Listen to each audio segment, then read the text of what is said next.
Okay, so thanks everyone very much for coming. So today I'm coming to you from the traditional and ancestral territories of the Coast Salish people.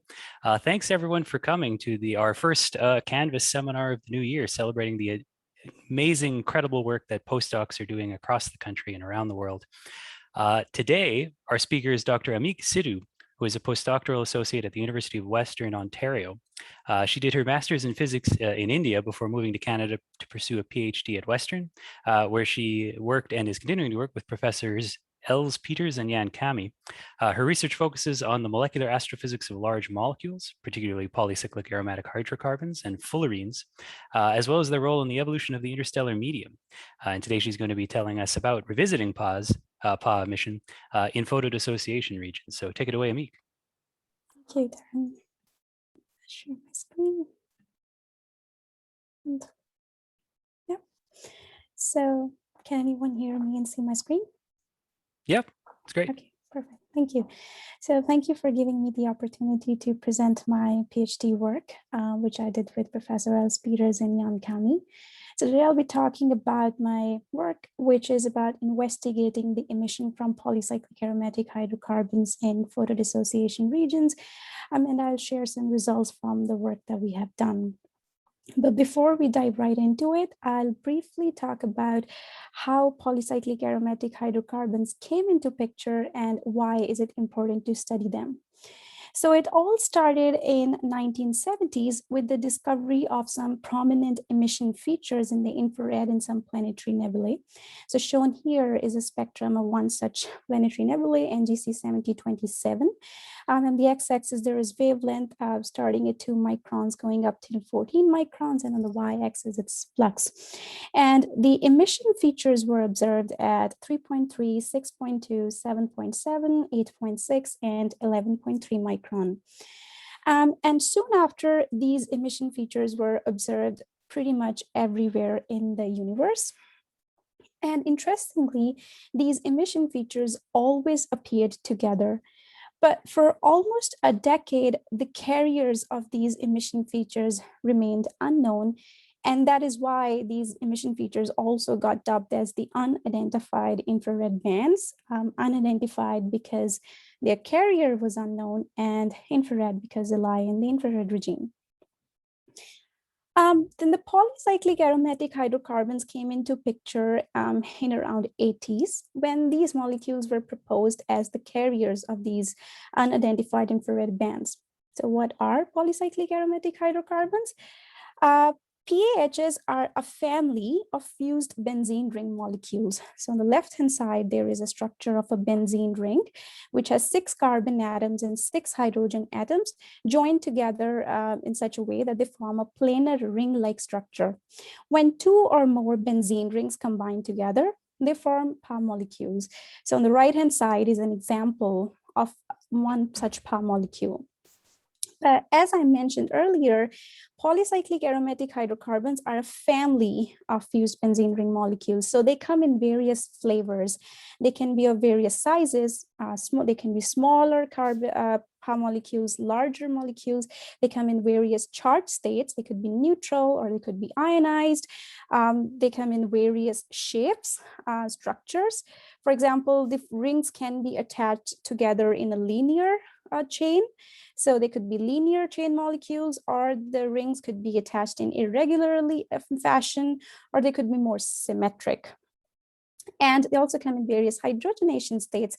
For example, a hydrogen atom could be missing from a carbon atom, or an extra hydrogen atom is attached. So all of these molecules combined form a family, and those molecules are referred to as polycyclic aromatic hydrocarbons.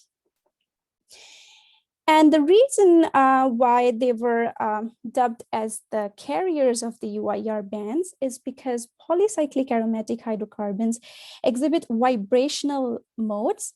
And it so happens that the frequencies of those vibrational bands coincide with the position where we observe those emission features in the astronomical spectra. For example, the C8 stretching mode, which is just the stretching of the carbon-hydrogen band, it leads to a feature at 3.3 micron. The CC stretching mode, it leads to features in the 6 to 9 micron region. The in-plane bending, which is just the up and down movement of the carbon-hydrogen bond, it would lead to features at 8.6 micron. And the out-of-plane bending, which is the bending from inside and outside of the plane of the paper, that would lead to features in the 11 to 14 micron band. So this shows that the UIR bands are originating from polycyclic aromatic hydrocarbons. So from now on in this talk, I'm just going to refer these unidentified infrared bands as simply the PAH bands. As I mentioned earlier, PAHs or PAH bands were present almost or were observed almost everywhere in the universe. To first order, when we look at their emission features, they look very similar. However, a detailed look shows that there are subtle variations. For example, shown here is a spectrum of an evolved star in the top panel, and in the bottom panel, you're seeing spectrum from a star-forming region. And everything that's in red is an emission from polycyclic aromatic hydrocarbons. And if you look closely, there are subtle variations in terms of the relative intensities of these features. And these variations, they highlight the differences in the underlying PAH population of these two astrophysical regions. And if you want to characterize the PAH population, it's important to study these variations in detail. And that is the key question that I address in my thesis as to what drives the variations that are observed in the astronomical PAH emission features. And thankfully, we have some clues from laboratory and theoretical studies. For example, we know the effect of the charge on the spectrum of these PAH molecules. So shown on the right is a laboratory spectrum. It's a comparison of the neutral PAH spectrum with that of the ionized PAH spectrum. And what we see is that in neutral PAHs, that's in the top panel, neutral PAHs exhibit strong features at 3.3 micron and in the 11 to 14 micron region, whereas they exhibit weak features in the 6 to 9 micron region. The contrary, ionized PAHs are totally opposite of neutral PAHs because they exhibit strong features in the 6 to 9 micron region and weak features at 3.3 and in the 11 to 14 micron region. So if in an astronomical environment, we see variations say with respect of 6.2 with respect to 11.2 micron band, we could say that those are originating due to charge state of PAHs. The changes in the charge state could be causing those variations. We also know the effect that the size of a PAH molecule can have on these emission features. The most prominent effect is seen in the variation of the PAH ratio of 11.2 versus 3.3 micron. So on the right-hand side, the figure that shows is just is illustrating that effect. So on the x-axis, we have the number of carbon atoms, which are representative of the size of the PAH molecule. So lesser number of carbon atoms means a smaller PAH molecule, and more carbon atoms means a larger PAH molecule. And on the y-axis is the intensity of the 11.2 micron band with that of a 3.3 micron band. And as we can see that there is a strong correlation between the size of the PAH molecule and the intensity ratio of 11.2 and 3.3 micron band. So smaller PAH molecules tend to have larger ratio of 11.2 over 3.3. That means that the smaller PAH molecules have strong 3.3 micron band and weak 11.2 micron band. And the larger PAH molecules, they have stronger 11.2 micron band compared to the 3.3 micron band. So that means those variations observed in this ratio can be explained in terms of the size of the PAH molecule. We also know the impact that the molecular structure of a PAH molecule can have on the spectrum. And this impact is most prominent in the 11 to 14 micron region. So the precise wavelength at which you see features in the 11 to 14 micron region, that depends on how many number of peripheral carbon-hydrogen bonds are present on a given ring. For example, if there is just one CH bond on a one ring, then it's called a solo CH mode, and that would lead to a feature at 11.2 micron band. If there are two CH bonds on a ring, then it is called a duo mode, and it would lead to a feature at 12.0 microns. If there are three CH modes, it would lead to a feature at 12.7 micron band, and four CH bonds would lead to feature at 13.5 micron band. So that means where exactly the wave you would see a feature in the 11 to 14 micron band depends on how many number of peripheral CH bonds are there, and given how many number of modes are there would impact the intensities of the features that we see in the 11 to 14 micron region. So for example, in the structure of the molecule shown here, there are 4 solo modes, there are 2 duo modes, and 3 trio modes. So depending upon how many number of modes there are, it will impact the intensities of the features in the 11 to 14 micron region. So we can say that we have identified the factors that affect the PAH spectra. For example, we know how size affects, we know how the charge would impact the spectra, how molecular structure affects the spectra, but we're still far away from the complete picture because we have not been able to yet characterize the astronomical PAH population from the observations. But let's take a step back at this moment and address this question, as in why do we even care about polycyclic aromatic hydrocarbons, or PAHs? We care about them because PAHs are drivers of interstellar physics and chemistry, and that's because they are the dominant heating source in the neutral interstellar medium due to the photoelectric effect. They also influence the charge balance in various environments. They are the catalysts, they can act as catalysts for molecular hydrogen formation. And the photoprocessing of these PAHs would further initiate rich interstellar chemistry. And they also can be used as tools to probe physical conditions. So the variations in the PAH spectra that I talked about earlier, they are direct manifestations of the changes in the physical conditions of the environments where they reside. I'll talk about this diagnostic capability of PAHs in a little more detail. So I'm going to explain this capability with the use of this ratios of intensity of 6.2 over 11.2 micron band.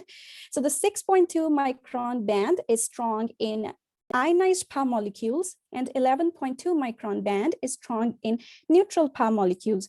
So this ratio of 6.2 over 11.2 is basically tracing the charge state of PAHs. So this is related to the ionization parameter gamma, because it's a charge state, so it's related to the ionization parameter gamma. And the ionization parameter gamma of a region is set by the ionization rate, a ratio of the ionization rate to the recombination rate, and these rates are governed by the physical conditions of the region. So the ionization rate is governed by the radiation field strength, and the recombination rate is governed by the electron density and the gas temperature.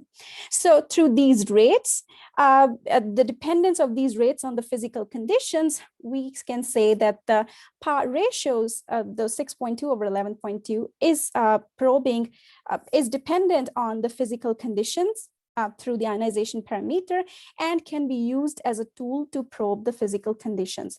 So if we can get a quantitative relationship between the ratios and the physical conditions, they can be used as a tool to get the physical conditions where they reside.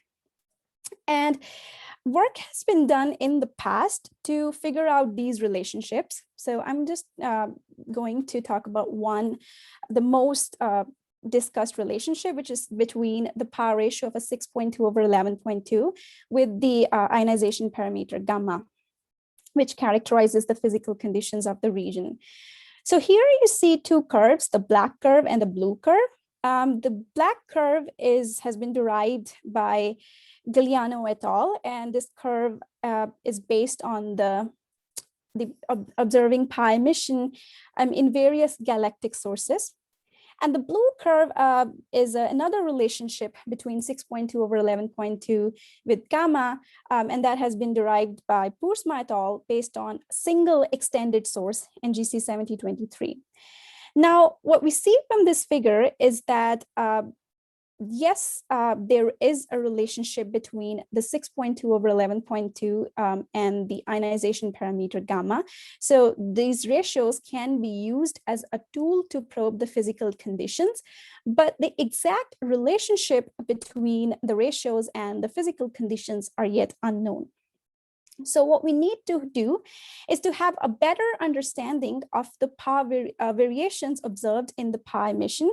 And so we need to observe PAH emission or analyze the spectra in detail in large number of objects. And that brings me back to the key question as to what is driving the variations that are observed in the astronomical features of the astronomical PAH emission features. And to address this question, we did two different studies. We did observational studies and we did theoretical study. I'll first talk about the observational study, where we did the principal component analysis of PAH emission in two reflection nebulae, NGC 2023 and NGC 7023. But before I get into the details of that study, I'll talk about principal component analysis, the technique that we used to analyze our data. So PCA is a statistical technique to reduce the dimensionality of a data set. If you have a large number of correlated variables and you perform a PCA on it, you'll get new uncorrelated variables called principal components. And only the first few of these principal components will contain majority of the information about the data set. So in this way, PCA is an excellent technique to get the key variables that best describe the data set. For example, if you have a 2D data set, here shown given by two variables, X and Y, and you can see that there is a correlation between X and Y. Now, if you want to know what drives the correlation between X and Y, we can perform a PCA on it. And what we are going to get are two principal components, PC1 and PC2. Now, from the extent of PC1, you can see that PC1 is containing most of the information about this data set, and PC2 contains the remaining information about this data. So PCA really is a coordinate transformation done in such a way that only the first few of the principal components will contain the information about the data set. We did the PCA on the PAH fluxes in two reflection nebulae, NGC 2023 and NGC 7023. Oh, Ameek, sorry, oh, there it is. Sorry, the slide was taking a little while to load. Sorry, okay. Go ahead. Sorry. So we did the PCA on the fluxes of 2023 and 7023. And 2023, we did obtain the fluxes in two field of views, one towards the south of the exciting star and the other towards the north of the exciting star. And in the 7023, we did PCA on one field of view, which is towards the northwest of the exciting star. So in each field of view, there are multiple pixels, and we obtained the fluxes of these bands at each of the pixels. And then into PCA, we inputted the data that we had about fluxes in the 6.2, 7.7, 8.6, 11.0, and 11.2 micron bands. So that was our input to the PCA. Since we had 5 variables as input to the PCA, we got 5 principal components out of it. And in both, and the table here is showing basically how much percentage of variance in the PAH fluxes is explained by all of these principal components.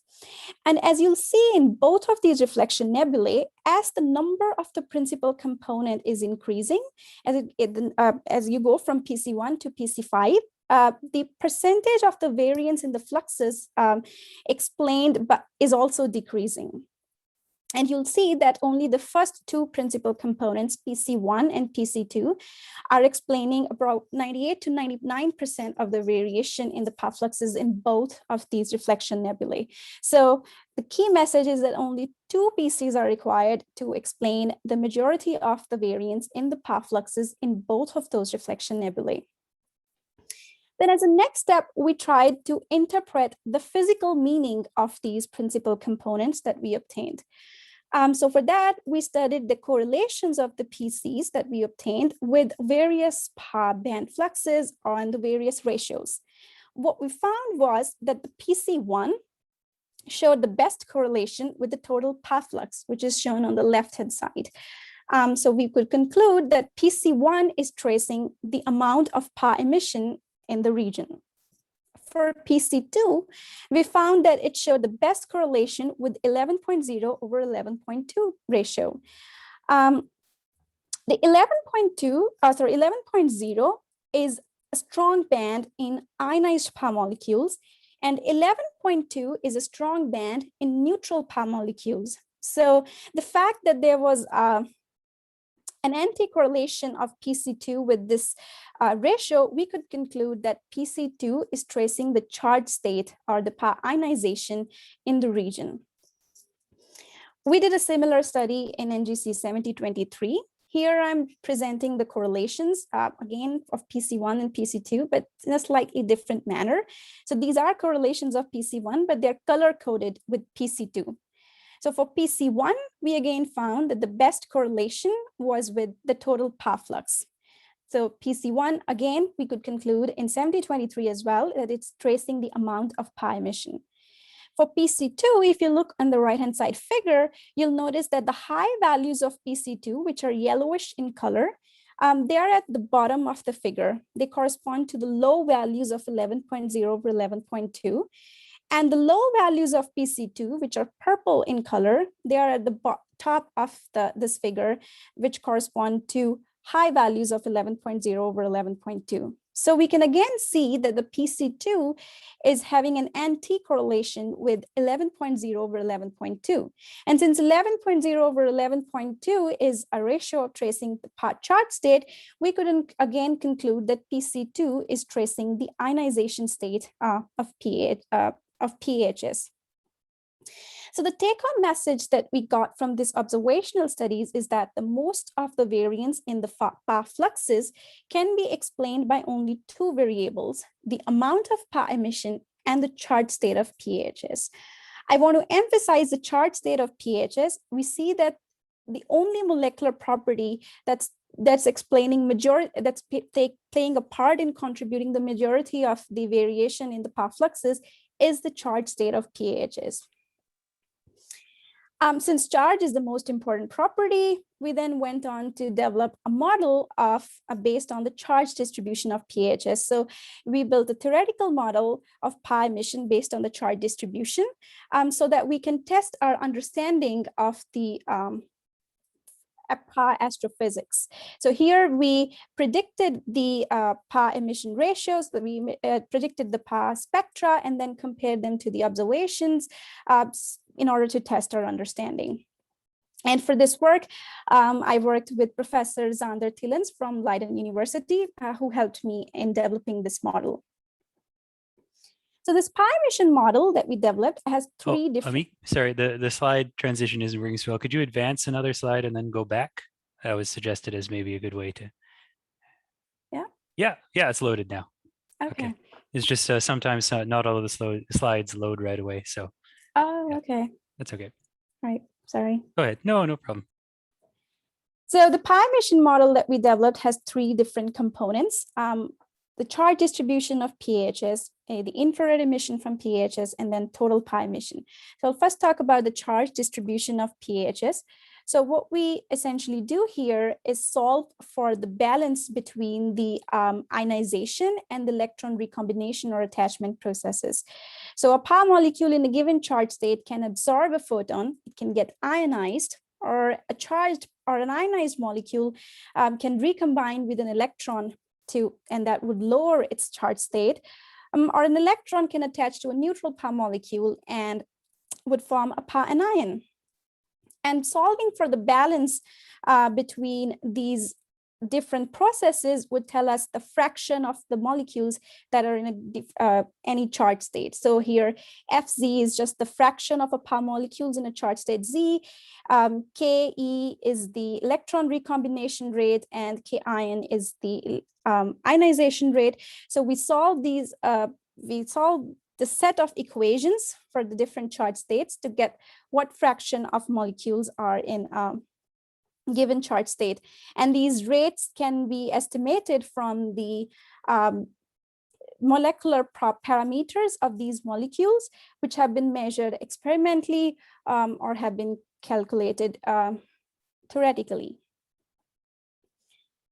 In the next component of the model, we calculate the infrared emission spectrum of a PAH molecule in a given charge state. Here we adopt a single PAH multi-photon excitation. Sorry, loading issue again. Could you go forward and back? Okay, does it work? There we go. Okay. So in the single PAH multi-photon excitation, what happens is that this is basically, I'm telling you the physics of the PAH emission, that you have an isolated PAH molecule. It absorbs a UV photon, and as it absorbs a UV photon, its temperature would increase. So we assume that in the beginning, the temperature was 2.7 Kelvin, and after the absorption of a photon, its temperature increased. Now, once it has absorbed the photon, it will then the absorbed energy will immediately be redistributed over the vibrational modes, and it will emit the infrared photons. And as it is emitting the infrared photons, it will begin to cool down. Now, as the molecule is cooling down, let's say it has cooled down just to a temperature T and not 2.7 Kelvin, there is a possibility that it can absorb another photon. And once it has absorbed another photon, again, its temperature will increase. And this can happen for n number of photons, after which we could say that there was no further absorption of UV photons and the molecule totally cooled down. And in our model, we basically modeled this process. So what we do is we calculate the intensity of the emission feature, each emission feature in a given molecule in a given charge state. So what we do is calculate the Planck function at a given temperature the PAH molecule would be in, and then multiply it by the temperature distribution function, this GT. This GNT temperature distribution function is basically telling us what fraction of a time the PAH molecule is spending at some temperature T. And and then we integrate this over the entire temperature range that we had from 2.7 to the total maximum temperature that PAH molecule can get after it absorbs n number of photons. And then we multiply this entire thing by the, by the infrared cross-section of PAHs. And we took these infrared cross-sections from the NASA Ames PAH database.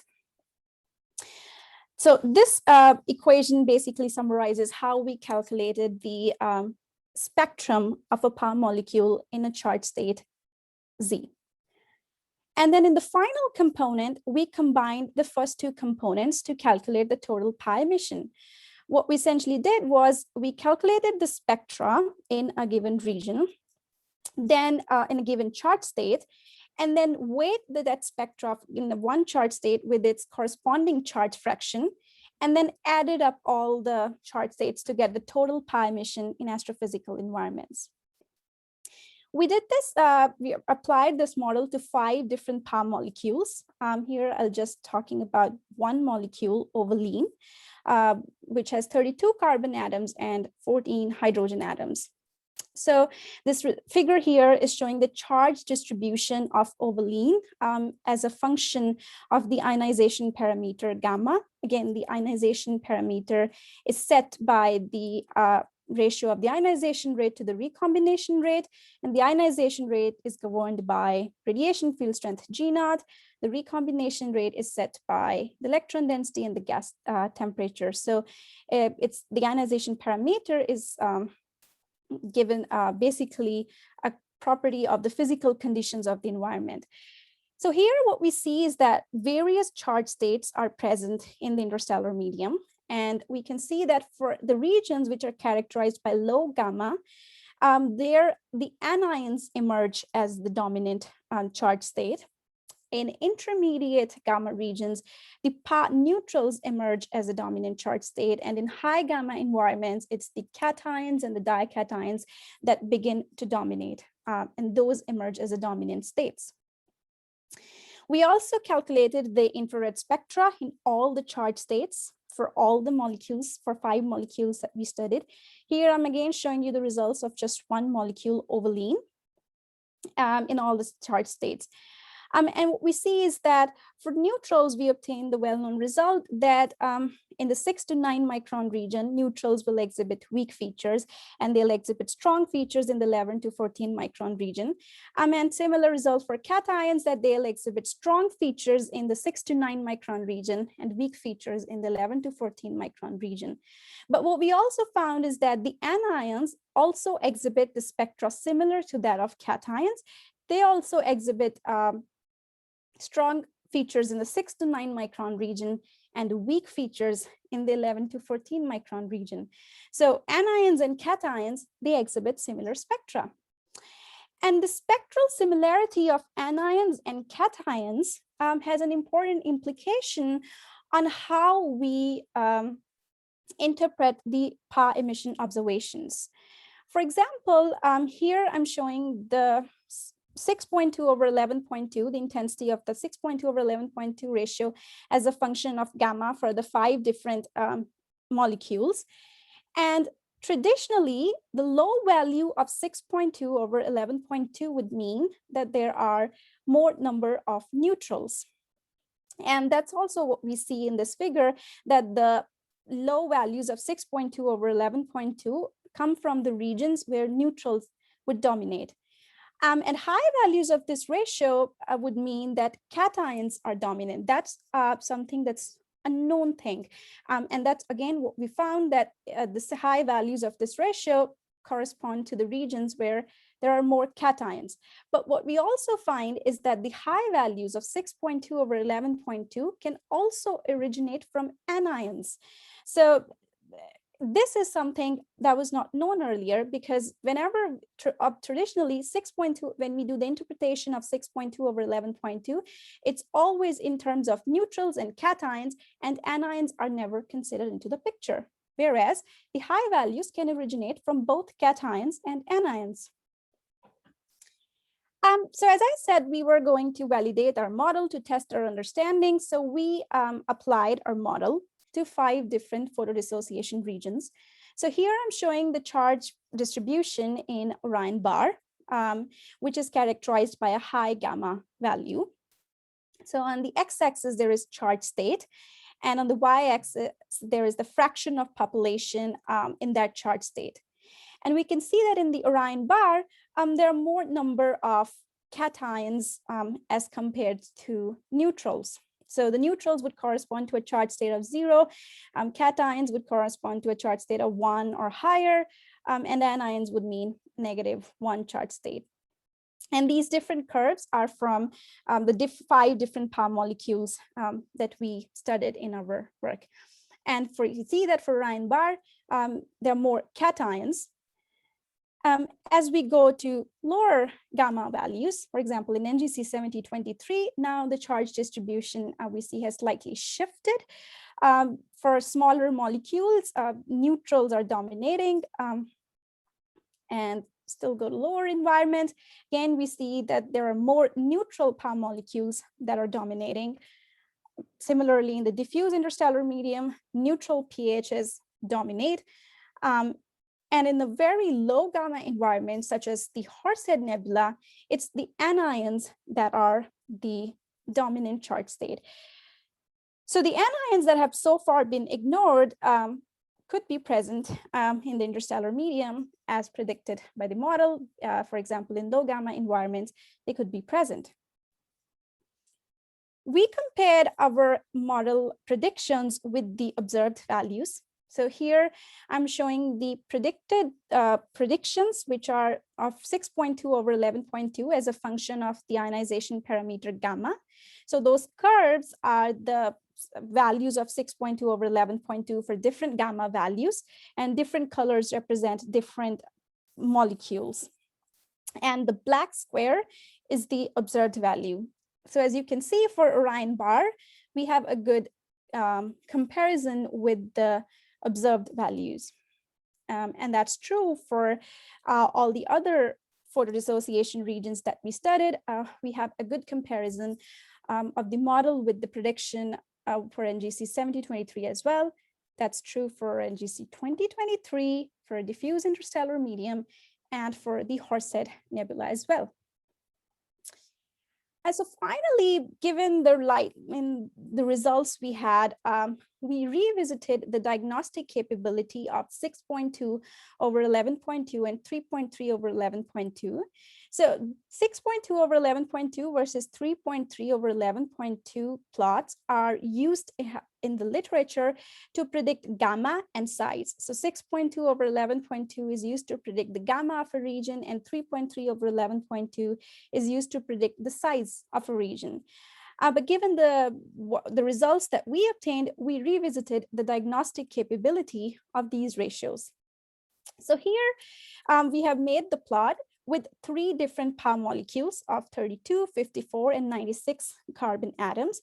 So the curves are joined together by blue lines, which correspond to various gamma values.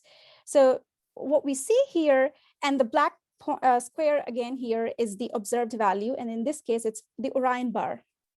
And what we see here is that the black square lies in the region where there is an overlap of this curve. And that overlapping is because of the presence of anions at some gamma values that overlaps with the low and high gamma values.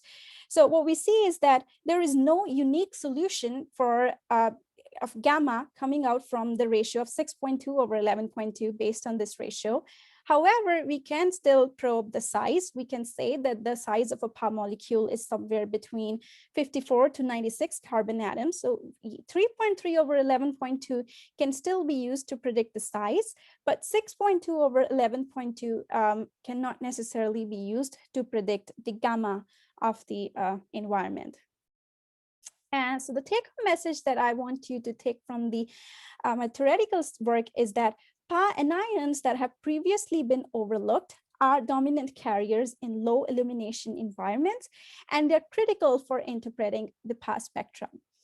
And this is a summary of my work, that from the observational work, we found that majority of the variance in the PAH fluxes can be explained by only 2 variables, the amount of PAH emission and the charge state of PAHs.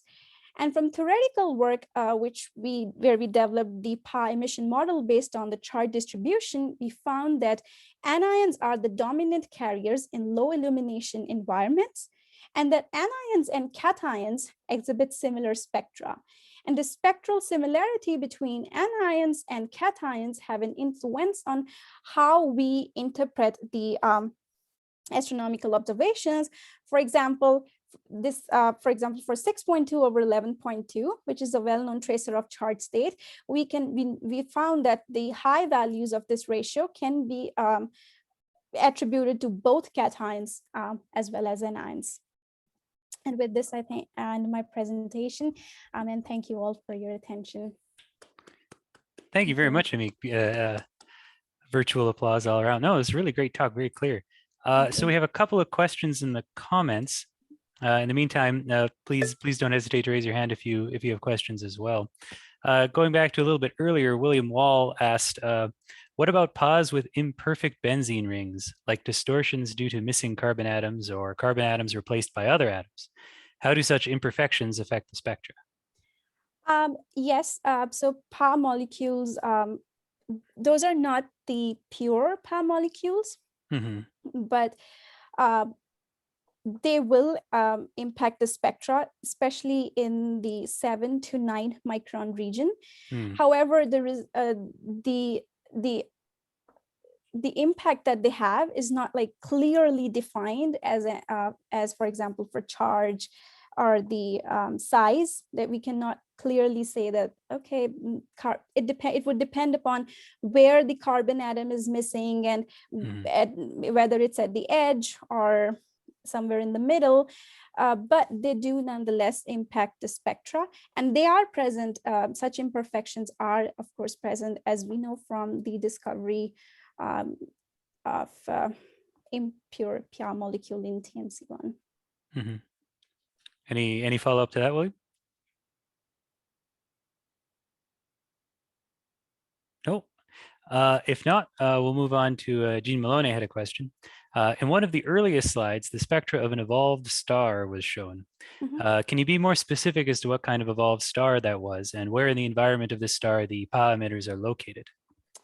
I think it's the spectra of NGC 7027, and the PAH are the PAH molecules are in the outer, they are in the envelope of the nebula towards the outer edges of that envelope is where the PAH emission, those molecules would be. Because from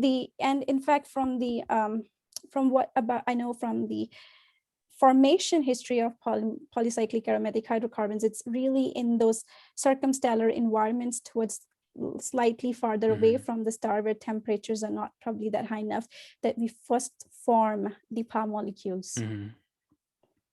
So, but this is, so, and the okay, Jean carbon says, great, thanks. This is, yeah, sort of a somewhat evolved O stars type spectrum, yes. right? Yeah.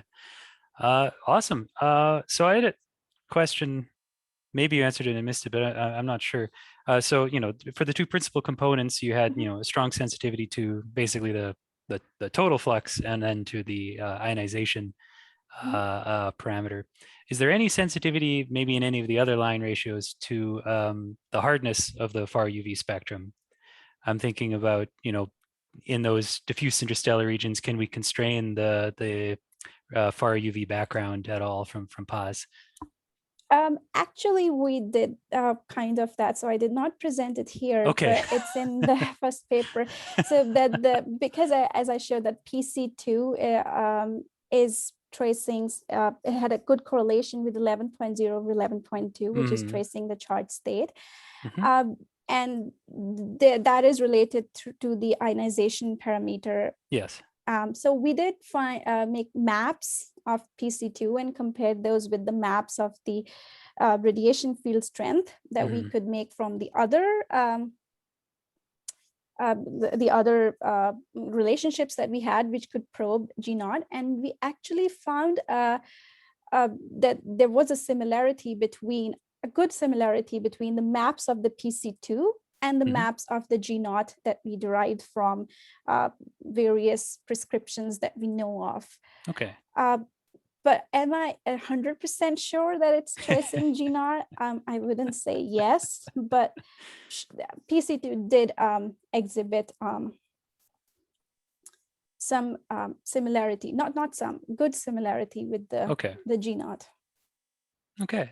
William had another question. Yeah, I enjoyed your talk. I was always wondered what's PAH excitation, and you have a nice summary here of that. In chemical reactions in the interstellar medium, you have in the gas phase, and you have it on grain surfaces. Can PAH surfaces be places where such reactions occur, and do you have observational evidence for that?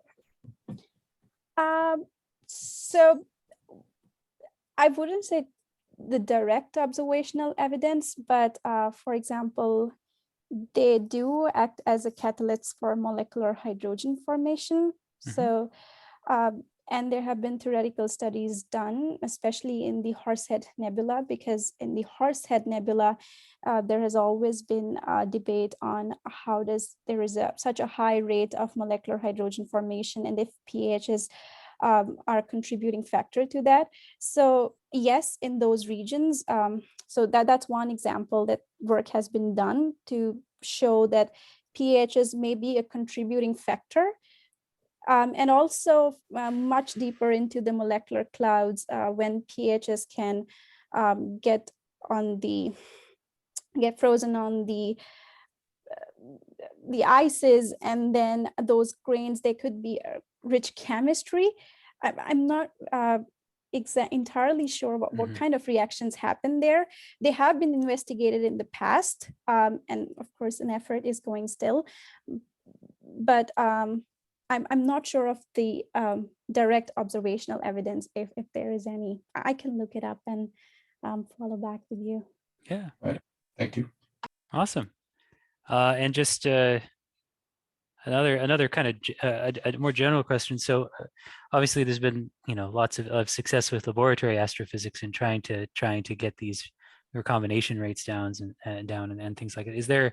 Are there any particular rates that you think are missing or underdeveloped, things that would be a really good target for future studies? Oh, absolutely. So, for example, especially the rates regarding the PAH anions. So, to calculate those rates, those were not measured experimentally. So, we had to resort to the analytical expressions that we had, and the electron recombination rates. They are not measured as well. The ionization rates can be measured from the experimental. There's a good molecular parameters for that. The ionization yields have been measured. The absorption cross sections have been measured. For the recombination rates, they're not well known. They're not well known. So yes, definitely an effort needs to be made. Yeah, for sure. Any follow-up questions? Any further questions? If not, going once, twice. Let's thank Ameek again for a really, really great talk. I learned a lot about PAHs. Thank you very much. Thank you. Okay, yeah. Thanks everyone. And thanks for coming out and supporting our postdocs, and we'll see you next month.